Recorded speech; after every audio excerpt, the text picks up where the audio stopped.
and you he made alive, who were dead in trespasses and sins, in which you once walked according to the course of this world, according to the prince of the power of the air, the spirit who now works in the sons of disobedience, among whom also we all once conducted ourselves in the lusts of our flesh,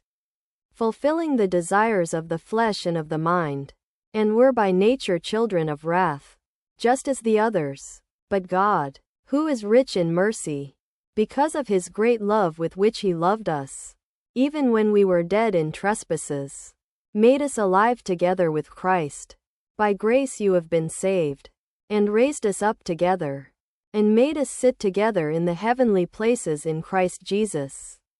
that in the ages to come he might show the exceeding riches of his grace in his kindness toward us, in Christ Jesus. For by grace you have been saved through faith, and that not of yourselves. It is the gift of God, not of works, lest anyone should boast. For we are his workmanship, created in Christ Jesus for good works, which God prepared beforehand that we should walk in them. Therefore remember that you, once Gentiles in the flesh, who are called uncircumcision by what is called the circumcision made in the flesh by hands, that at that time you were without Christ, being aliens from the commonwealth of Israel and strangers from the covenants of promise,